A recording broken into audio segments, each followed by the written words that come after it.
I still go down for basketball games, for football games, for baseball games. And when I go down there, the athletic games are just a backdrop, because there's not a time I don't walk through the stands or walk through the campus or the MU and I don't run into a friend.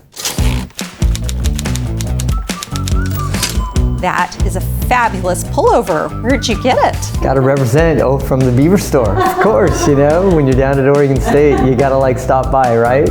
What was a formative childhood experience that set you on your path? That's a great question. So, when I got my first bike, it opened up the entire world. And I grew up in North Portland, and that bike and my friends ended up at the University of Portland so many days. The basketball team there, the University of Portland Pilots, kind of took me under their wings. And then I started getting that college feel. And I came from a poor background, mom and dad.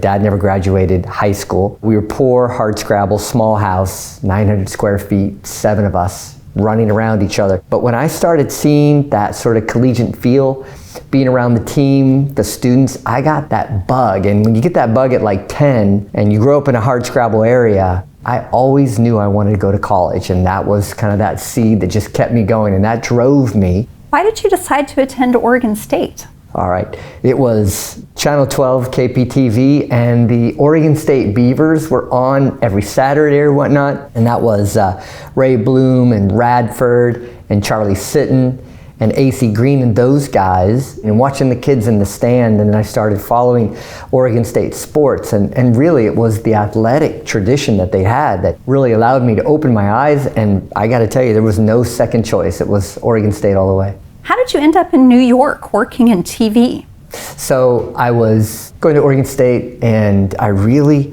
enjoyed being a part of the fraternity. Was part of leadership there. I was never academically strong, but I really was able to excel at the relationships, the intramural sports, the programs and clubs at Oregon State. I loved it. But at the end of my college career with poor grades, I wasn't somebody that the recruiters were looking at.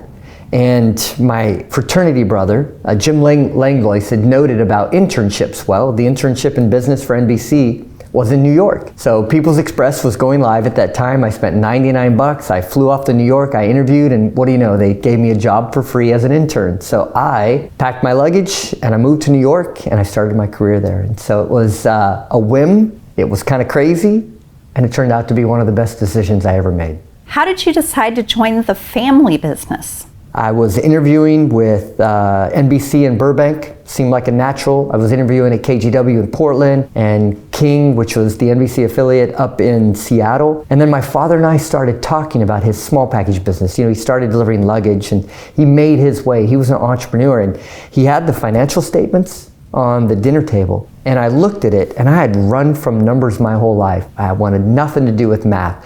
And when he showed me those financial statements, it was the most clear indicator that I wanted to go into business. And he said, "Are you interested? I'd like to show you the ropes. I'd like to retire someday." And I said, "Let me give it a try." And I tell you, it stuck. Those numbers on a page, they danced like music on sheets. And then I started working as hard as I could to make that small business a mid-size, and then we just kept growing it. And now today it is one of the most extraordinary transportation companies in the nation. When was the moment you decided to run for mayor? So I'm growing this business, and we started receiving National Innovator of the Year awards. And so really started to excel in the business, and we were at the top of our game. And it seemed like one day I was driving to work, and while I was going down the road, I started seeing suffering and people on the street, incapacitated, and I wanted to understand more and the why. I started learning about some of the things that afflicted our city, and then I ran for city council 5 years ago. I lost, but it really opened a world of opportunity, and I didn't quit. I just started traveling around the nation and the world, finding out where best practices were with cities that had ended unsheltered homelessness, and working with the mayors and working with nonprofits and other city councils, and traveling to refugee camps overseas, and wondering, why can these cities that are the poorest in the world not have unsheltered homelessness? And why would my community, one of the richest cities in the world and the richest countries, have the level of suffering and people dying? And I had that conversation with the city last year, and they believed, and they are focused on changing the narrative in Portland, and that's what we're going to do. What's been the best part of being mayor? The best part was I entered into being mayor with a new form of government, and I was able to reorganize the entire city from 6 business units to 4, create enterprise efficiencies, to take a chunky system, create a clear line of communication, and I did it in 90 days. And anybody who's reorganized anything big, this is an $8 billion enterprise, will tell you it takes years. I challenged everybody, do you really want us to be the highest performing city in the nation? They all agreed. We made the changes and everything is being implemented well. That's the best part. How do you envision Portland in 2035? 2035. So here's what my promise to Portland is we often see leaders talk about 3-year plans and 5-year plans and 10-year plans. At this point, Portland is at its lowest ebb. We literally have people dying on the street. And so the point is we need to get back to basics. We are not going to have people suffering and dying on December 1st. So I've hired every one of my senior leaders and I had them answer a litmus test. Will you agree to help me end unsheltered homelessness, the suffering on our street, by December 1st? And every single one of them, they said yes. Now you bet I have dreams for 2035. I'm a huge proponent of high-speed rail. We need high-speed rail to link Corvallis and Eugene with Portland and Seattle and Vancouver.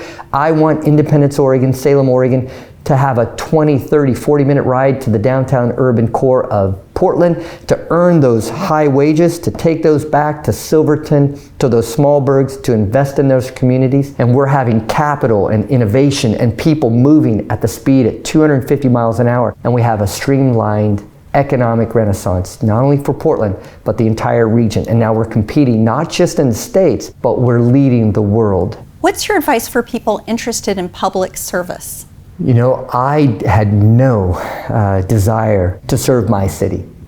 I was happy, I was contented because I lived in the best city in the world. But if you want to get involved, I will tell you the one thing that I really would focus on is leadership, is managing people and understanding systems. Any role, a board role, a commission, an advisory role, through the state, through the city, whatever you can do to learn how to work with others, but then to focus on systems. How do you improve systems? How do you address bottlenecks? It's understanding system change. I would say somebody who just gets an education and who focuses on book learning would struggle in this role. But when you get in and work with others, even if it's volunteer, you're going to set yourself up for success.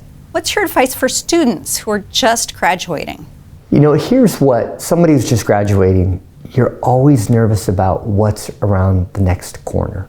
Should I take a risk? Should I try something new? You know, my life has been just throwing myself at new challenges. I didn't have the wherewithal financially to back me up, but it seemed like every time I moved to a new city, I found my way. And every time I moved to a new town, I found a new friend. I would say, don't be concerned about where you're at, and throwing yourself into that risk has tremendous rewards. And so take that leap of faith, try something new, but don't quit, because every dream can be realized. And if you went to Oregon State, I mean, we are a great college and we are innovators. We're an engineering school, we're a business school, we're an art school. And it gave me the foundation that I was able to use to now become the mayor of Portland, which is an honor of a lifetime.